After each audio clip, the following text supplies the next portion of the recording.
The urinary system with Brandy Jones. Urinary contrast objectives. Identify urinary anatomy on diagrams and radiographs. Describe the patient preparation and discharge instructions for the examinations of the urinary system. Identify the equipment and supplies for the examinations of the urinary system. Describe the use of ionic and non-ionic contrast and special precautions that must be taken prior to its intravenous injections. Anatomy. The urinary system consists of 2 kidneys, 2 ureters, 1 bladder, 1 urethra for the normal human being.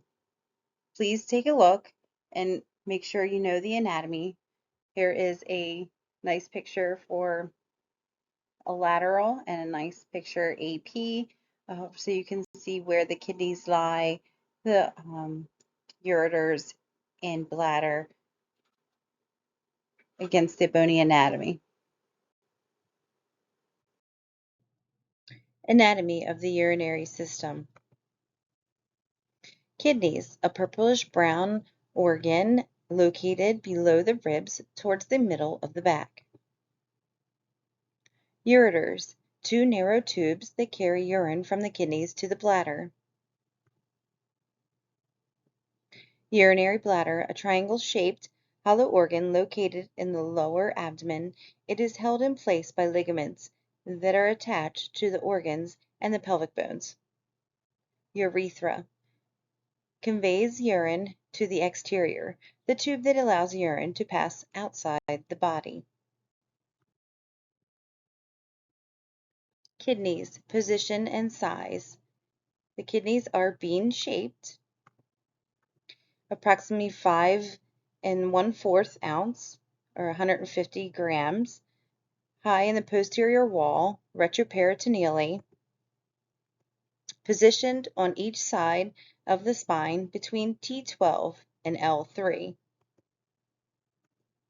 The right kidney is lower due to the liver. The left kidney is longer and more narrow, divided into an upper pole and a lower pole. Kidney function. The primary function of the urinary system is to produce urine and its elimination. Kidneys perform the following functions. 1. Removes nitrous waste. This removes liquid waste from the blood in the form of urine. 2. Regulate water levels in the body.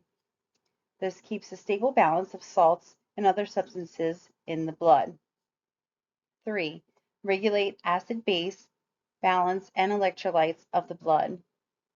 The kidneys remove urea from the blood through tiny filtering units called nephrons.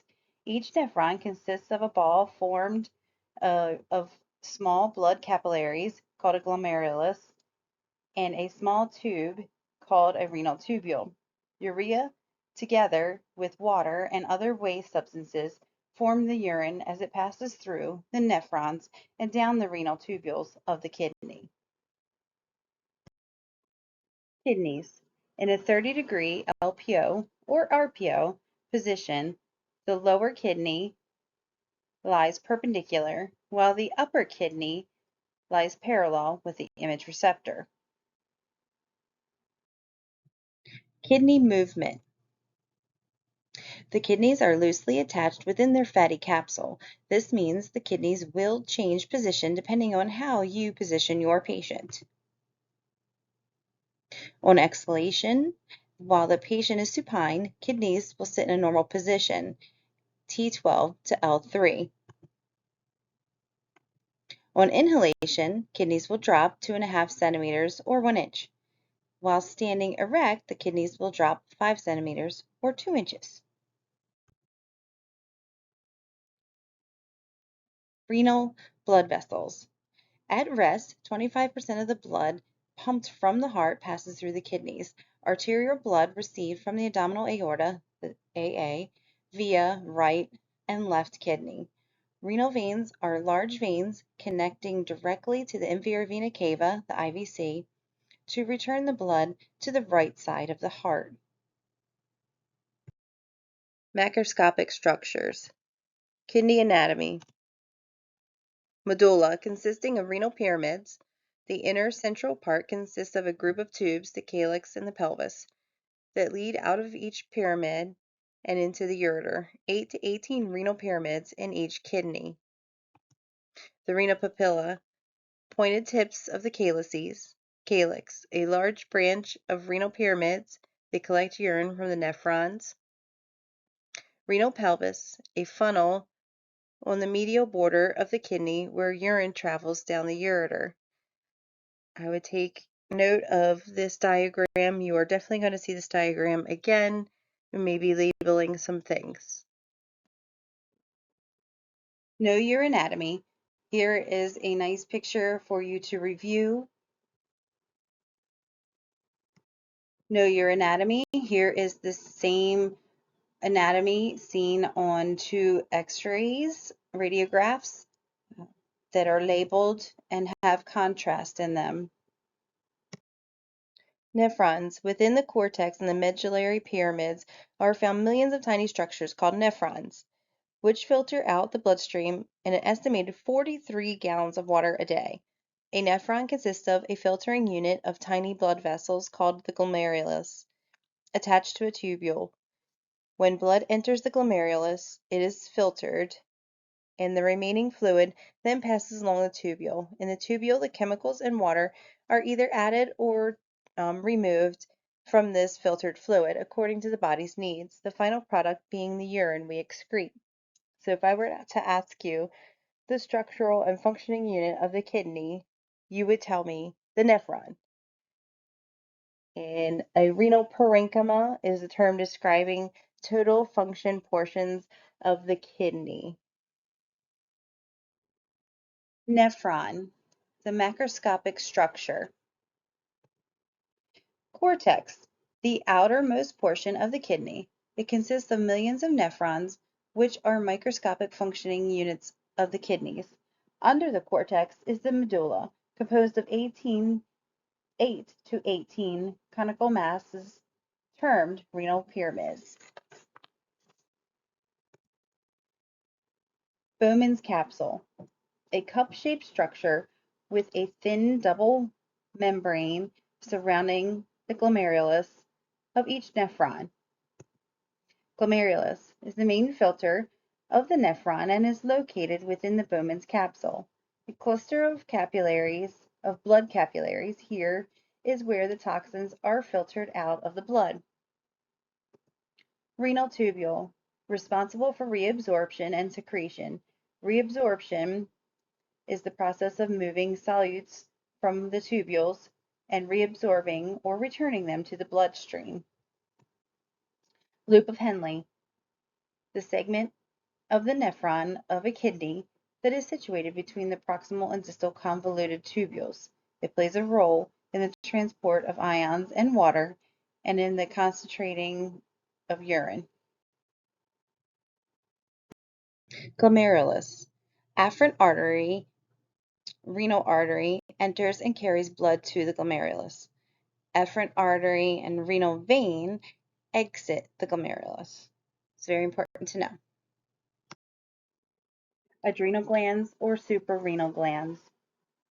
The location is part of the endocrine system. You have 2. They usually are situated on top of the upper pole of each kidney. They are retroperitoneal. Anatomy. They are ductless glands that also contain a cortex and medullary tissue. Secretions from the medulla, adrenaline or epinephrine; from the cortex, cortical substances, hormones, or core tissue.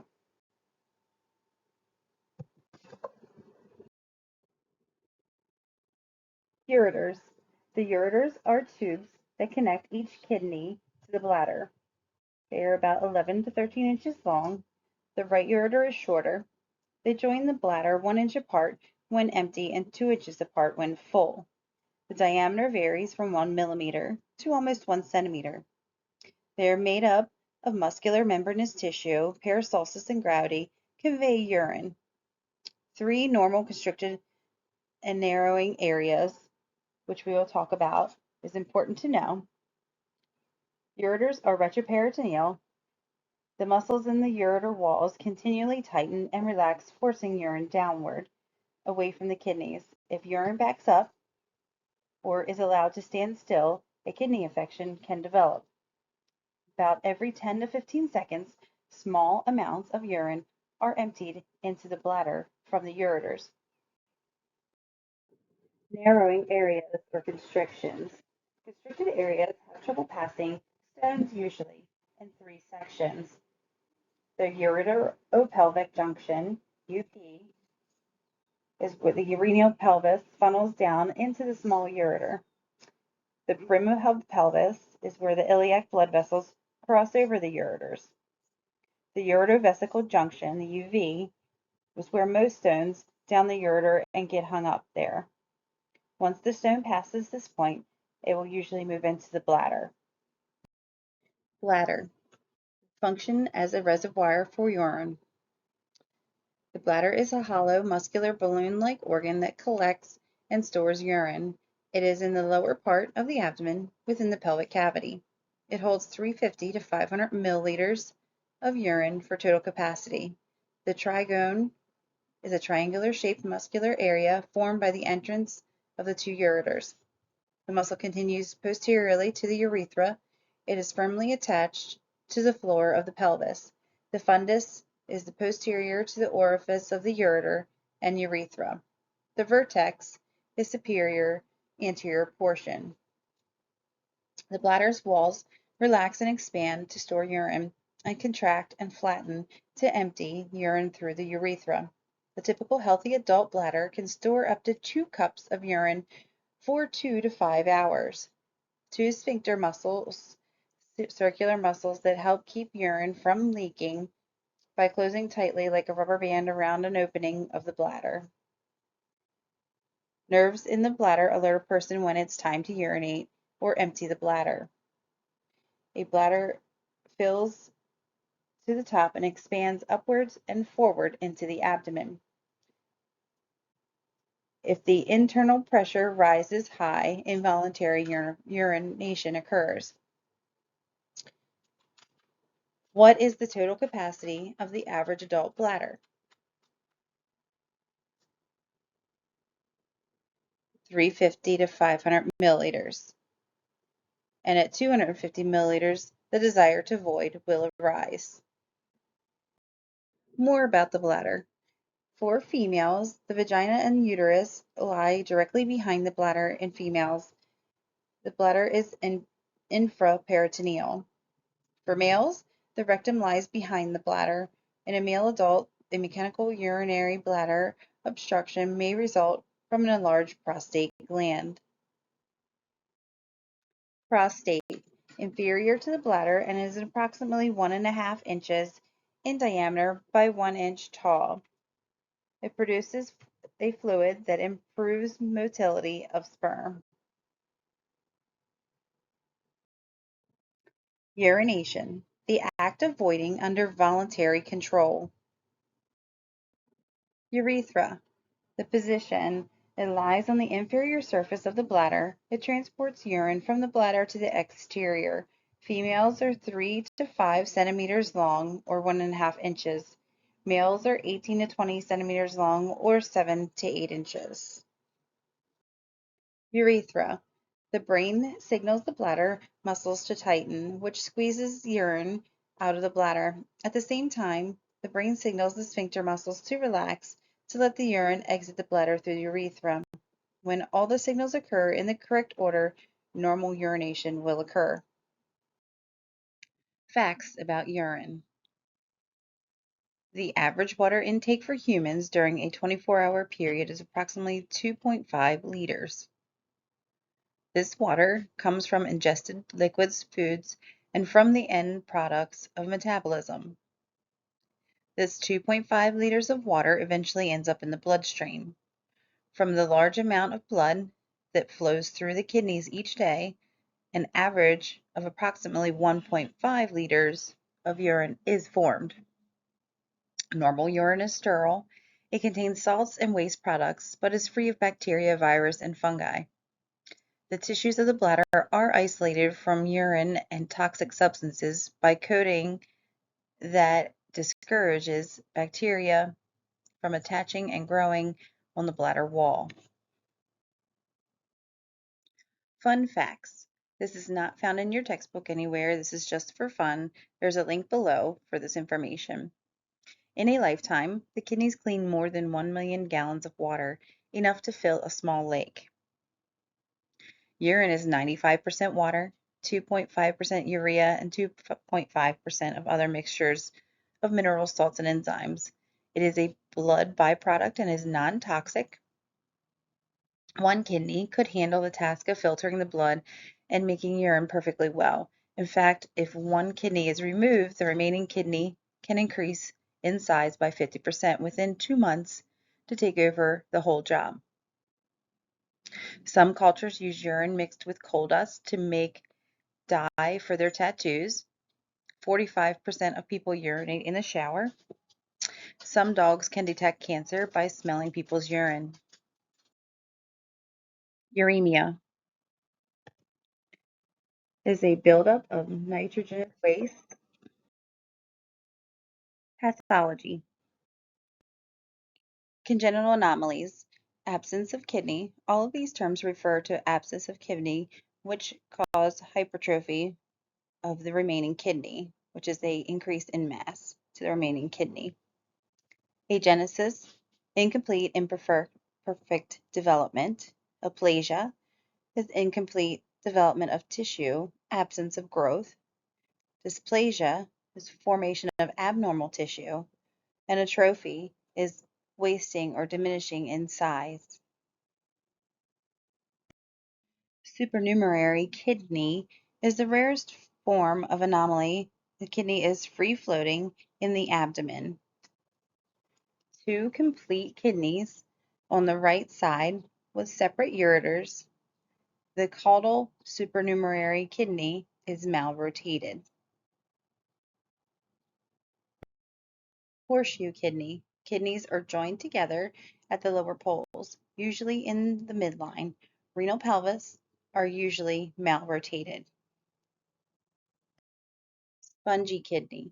Collecting tubes dilate in the medulla and have a spongy appearance on the X-ray. Polycystic kidney. Large cysts develop in both kidneys, cause high blood pressure, poor renal function, and even death. A double collecting system. Double pelvis, ureter, and calyces. Ureter is either partially or completely separate. Ectopic. The kidney is out of its normal anatomical position. Transplanted kidneys are placed within the iliac fossa to help provide protection. Calculus. Kidney stones are solid mineral deposits that accumulate in the urinary tract. They can lead to obstructions and cause other pathology. Staghorn calculus. Renal stone that develops in the pelvic cavicule system, which resembles the antlers of a stag. This is a calcification known to occur in persons with frequent UTIs. Hydronephrosis is a collecting system of the kidneys that becomes stretched and distended because of an obstruction to the free outflow of urine from the kidney down the ureter to the bladder. Note the swelling of the calyces of the kidney.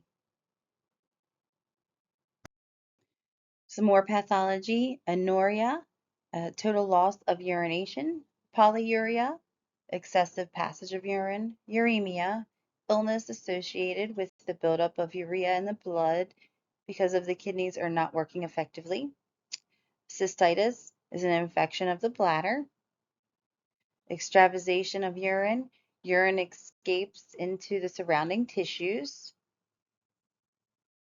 Some more pathology: ptosis or nephroptosis, an abnormal caudal movement of the kidney when the patient changes from the supine to erect position; ureteritis, An infection of one or both ureters, the tubes that connect to the kidneys and the bladder, radiographically appear beaded. Papillary necrosis, a disorder of the kidneys involving death of some or all of the renal papillae caused by diabetes or sickle cell disease. Radiography shows an accumulation of contrast within the renal pyramid. Urinary tract infection. Bacteria first began growing in the urethra. An infection limited to the urethra is called urethritis.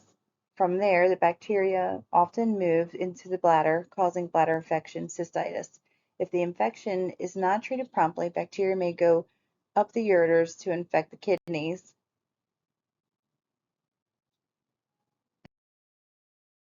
Venipuncture. Venipuncture, defined as percutaneous puncture of a vein for withdrawal or injection of a solution such as contrast or IV fluids or medication.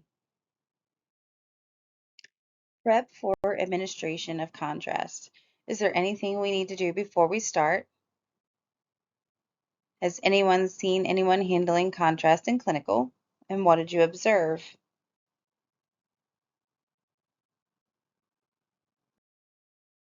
Prep for administration of contrast.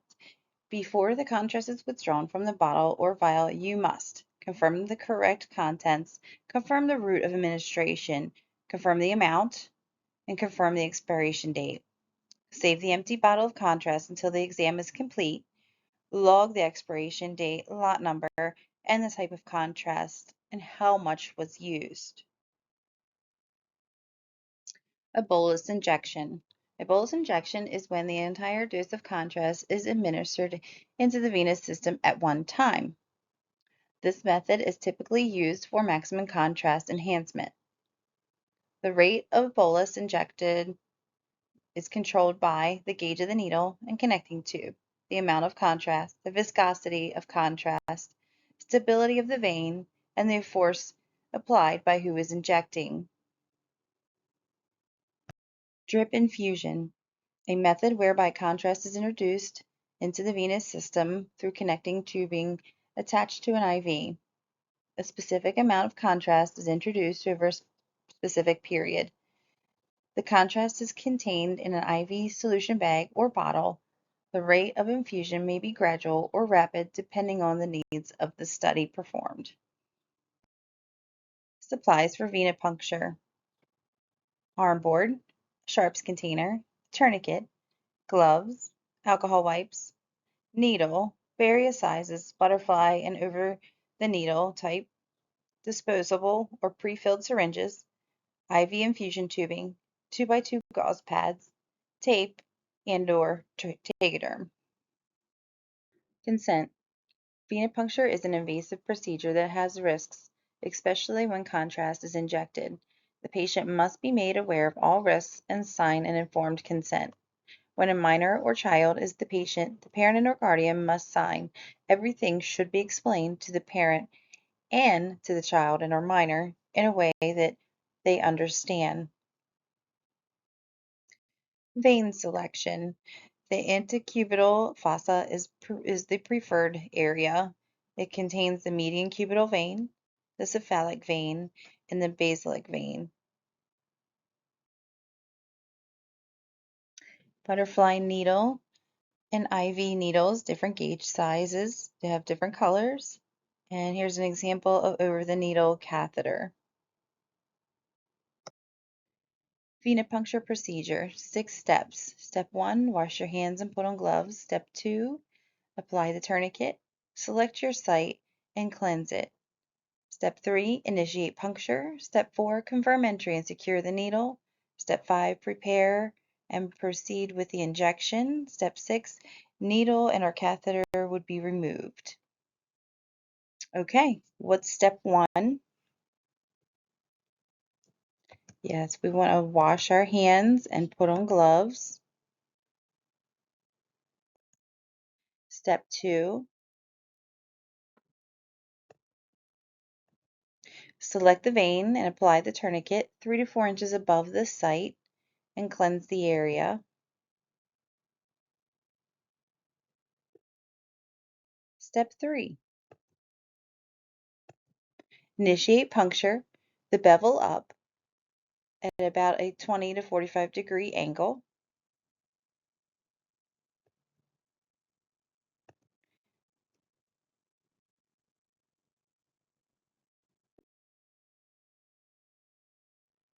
Step 4.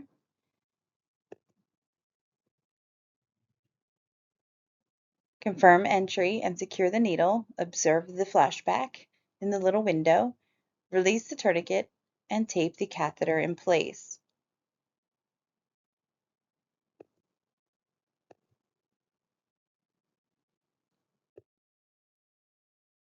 Step 5. Prepare and proceed with the injection.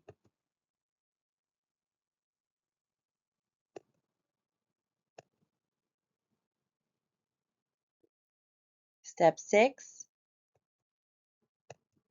The needle or catheter will be removed, place in the sharps container, and secure a gauze in place with tape. Contrast. Iodine is the pacifying element used in intravenous contrast media. The atomic number of 53 will lead to the increased attenuation and better visualization of the structures. Water-soluble iodinated contrast. It may be ionic or non-ionic. It's readily absorbed into the body. Some examples when you would use it are during an IVP, IVU, cystogram, hysterosalpingogram, and it can be used intrathecally. Water-soluble iodinated contrast media is usually classified by its osmolality. High osmolality contrast media. High osmolality contrast media, HOCM for short, are approximately 5 to 8 times the osmolality of serum. In general, HOCM are ionic compounds that include benzene ring with 3 iodine atoms and a side chain containing carboxylic acid group.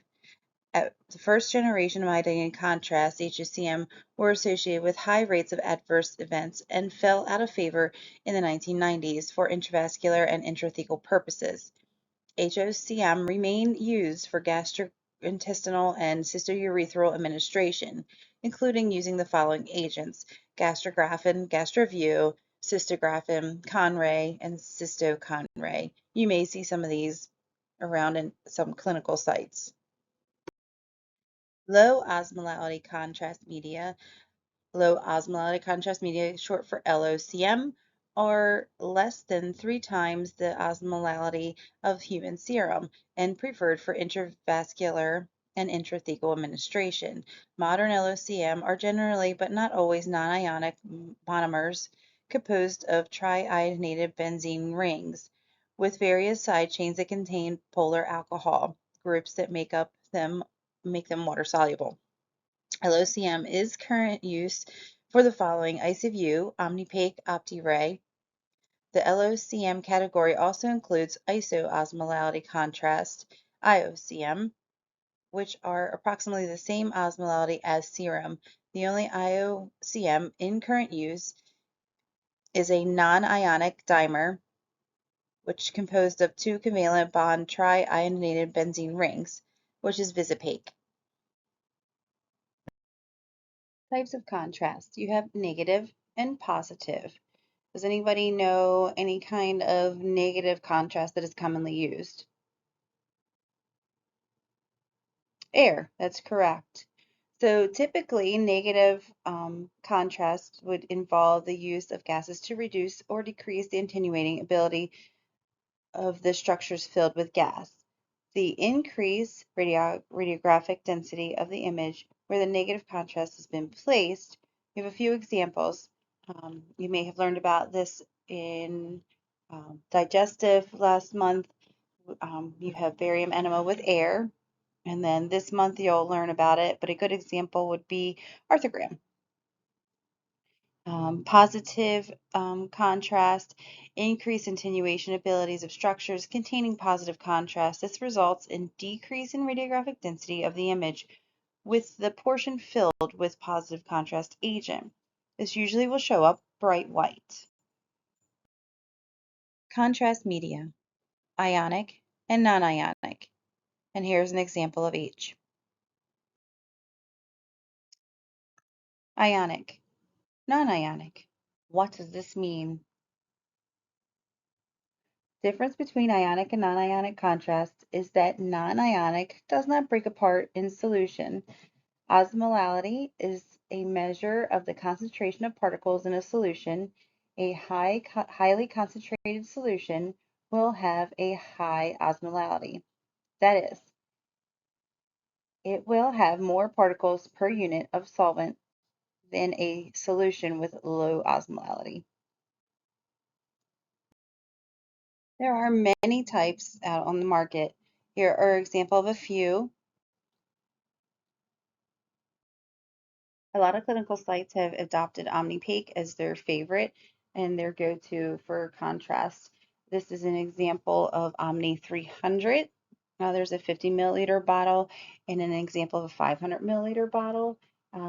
Each site protocol may be different, and with shortages, sometimes with contrast, this may not be available, and you might have to use an alternative. It just depends on what your site prefers. Omni is great due to the fact this particular kind can be injected as well as used as oral contrast. Ionic contrast. Ionic contrast media dissociates into two molecules, an anion and a cation, in the water and blood. Some examples are Conray, renographene, and Hypake, to name a few. There are two particles in the solution for every iodine-containing molecule. It has a higher osmolality, the greater the chance of reaction. Non-ionic. Non-ionic solution is designed to reduce the frequency of adverse reactions resulted from ionated contrast administration. Non-ionic examples are OptiRay, IsoView, and OmniPake, to name a few. There are only one particle in a solution. Non-ionic has lower osmolality. Non-ionic still contains iodine, but the molecular makeup prevents them from dissociating into ions into the bloodstream, reducing the risk of reaction.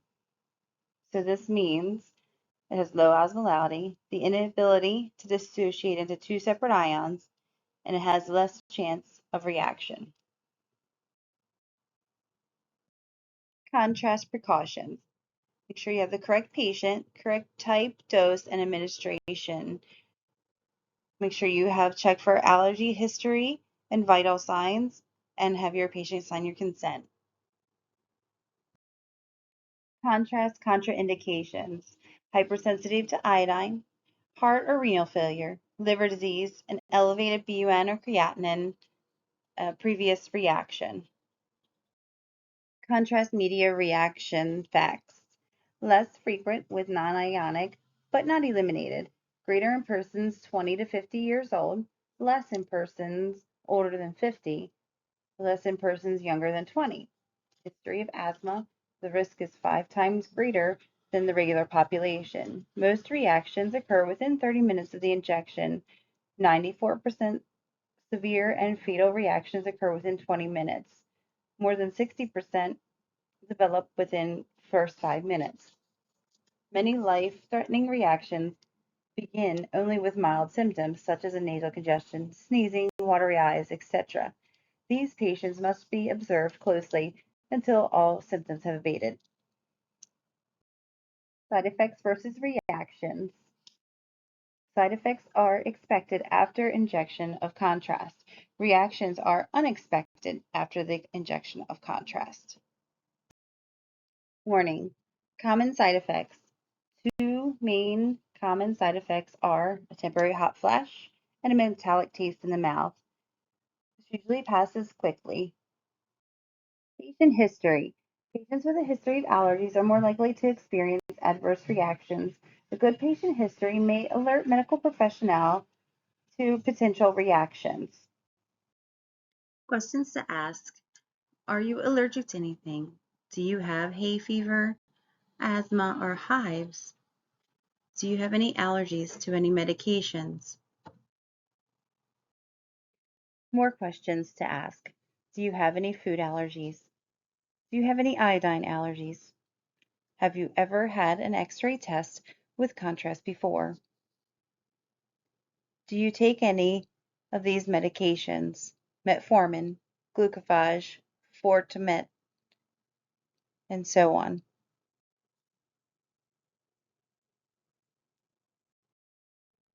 The ACR, the American College of Radiology, recommends that metformin, a drug used for diabetics, be withheld for 48 hours following a contrast procedure. BUN and creatinine. BUN is blood urea nitrogen. Normal levels are 8 to 25 milligrams. Creatinine is zero point 0.6 to 1.5 milligrams. Your GFR is 60 milliliters or greater. Levels may indicate acute or chronic renal failure. Elevated levels have a greater chance of experiencing a reaction. This is a chart that I found from the ACR manual. It is a reference on the GFR levels, which is something which we more commonly use nowadays for contrast.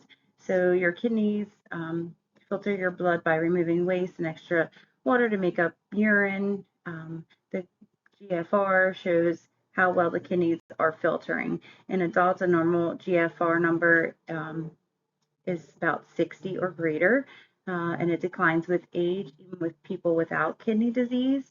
So this is a great chart to look at. Contrast prep. You want to make sure you have the correct type of contrast for the exam that you're performing. You want to make sure you have the correct dose drawn up, label it, show the physician the bottle, and read the expiration date to the physician. Never dispose the bottle of contrast until the exam has ended. Prior to any contrast exam, forms that will need to be completed are contrast media patient history, a contrast media consent. For patient education, you want to provide education on the exam that's going to be performed. Provide discharge instructions if possible. Emergency crash cart. Always check to make sure you have a emergency crash cart ready and stocked when performing IV injections. That you never know when you could have a patient that with an adverse reaction. Common emergency contrast drug is known as epi or epinephrine. You will also need to make sure you have ready to go an oxygen tank, cannula for oxygen, defibrillator, a blood pressure apparatus, suction tubing to be prepped and ready for just in case. Pre-medication. To reduce the severity of contrast reactions, some patients may be pre-medicated. The patient may be given a number of medications in stages 12 hours prior leading up to the exam, usually a Benadryl and prednisone combination. One of the most common medications given is Benadryl. So what is the primary purpose of pre-medication procedure before an iodine and contrast study? It reduces the anxiety of a possible contrast reaction.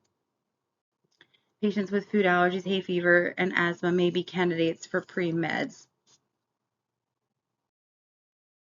Contrast reactions. You have two categories, local and systemic reactions. Local affect only a specific region of the body where the contrast has been injected. Asystemic do not affect the injection site and may affect other regions of the body and will range from mild to severe reactions. Local reactions. You have extravasation and phlebitis. Extravasation is leakage of the iodinated contrast outside the vessel into the surrounding tissues, which is also known as infiltration. If you have extravasation, the affected arm would need to be raised above the heart. A cold compress followed by a warm compress to help with pain and reabsorption.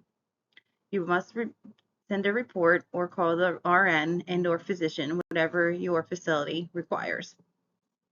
Phlebitis is an inflammation of the vein. It's pain, redness, or swelling. Systemic reactions. Three general systemic categories of the contrast reactions: mild, moderate, and severe. Regardless of the type of contrast reaction, it is important to document all symptoms. For the contrast reactions that are mild to moderate, observe and reassure the patient. Notify the RN, PA, and/or physician immediately. Never remove an IV access till the procedure is complete and you are sure the patient is not going to have a severe reaction.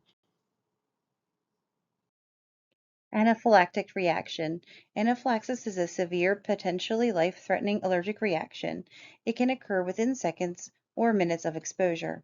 In an allergic reaction, the body's immune system responds to the presence of an allergen by releasing a histamine and other body chemicals. Contrast media reactions. Mild reaction. This is considered a non-allergic reaction, typically does not require drug intervention or medical assistance. This type of reaction may be based on anxiety and/or fear. Although this may not be a life-threatening situation, the technologist must be attentive to all needs of the patient. Some symptoms or some examples are anxiety, lightheadedness, nausea, vomiting, metallic taste, which is very common, mild erythema, a warm flush sensation during injection, which is very common, itching, urticaria, which are mild hives and can be scattered out. Patients complaining of itching and hives are generally treated with Benadryl by mouth. Moderate reaction. It is considered to be a true allergic reaction, an anaphylactic reaction, that results from the introduction of iodinated contrast. Because of the moderate reactions, they may lead to life-threatening condition. Medical assistance must be provided without delay. Treatment involves drug intervention to counter the effects of the reaction. Some of these symptoms and/or examples are urticaria, which is moderate to severe hives this time, laryngeal swelling, which is throat closing, facial edema without dyspnea, bronchospasm, angioedema, which is swelling of soft tissues, hypotension, low blood pressure, tachycardia, which is rapid heartbeat, more than 100 beats per minute, bradycardia is a slow heartbeat, less than 60 beats per minute.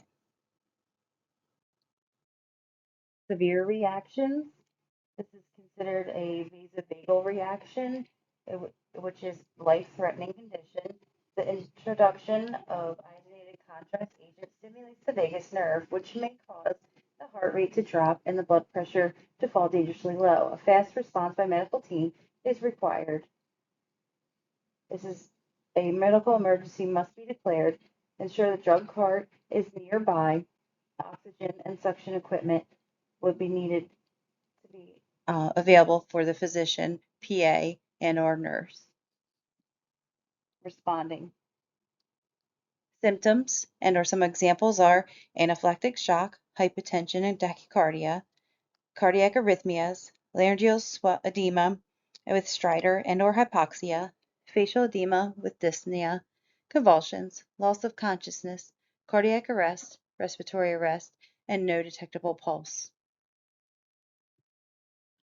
What should you do if a patient has a reaction? Get help immediately. Never leave the patient unattended. Know where the emergency call buttons are located. Know how to call a code blue. Know the location of a crash cart. Know how to hook up oxygen and suction, but you will not personally administer this. Know where the emergency drug box is located. Check your rooms daily for emergency supplies. Make sure that an incident report and ADR have been completed. Make sure you do not discard the contrast bottle until you have recorded the lot number. Most importantly, remain calm, always be prepared, and always check your crash cart supplies as soon as you come onto your shift. Pregnancy. Females of childbearing age always ask LMP. Irradiation early in pregnancy could be harmful to the fetus, therefore not recommended. Exams such as IVU and imaging of the pelvic region should only be performed when necessary. Delaying until the third trimester is better if at all possible. If it must be done while pregnant, follow the proper pregnancy protocol and reduce dose. High kV, low MAS, and reduction in the amount of images needed. Urinary procedures. Patient prep. NPO after midnight, which is usually a minimum of 8 hours. Empty the bladder prior to the study. Full bladder could rupture. Urine in the bladder could dilute contrast. Uteric compression, used to enhance filling of the pelvic calcaneal system, allow the renal collecting system to retain more contrast for longer time and more complete study. The compression band is placed before the study begins. Make sure this is properly placed for it to work. 2 paddles must be placed over the outer pelvic brim. Deflate. The inner edges should almost touch the spine over the ureters. Uteric compression contraindications: uteric stones, abdominal mass, the AAA, a recent abdominal surgery, and severe abdomen pain and or trauma. Alternative to compression: a Trendelenburg position, placing the head in 15 degrees lower than the feet, is the same results with much less risk. You'll see a lot of this performed in fluoro. So if a patient comes to radiology after surgery to the abdomen for an IVU with an order for uteric compression to enhance pelvic calcaneal filling, what should the technologist do? Correct. We would not use uteric compression. We would just place them in Trendelenburg position for the compression. The end.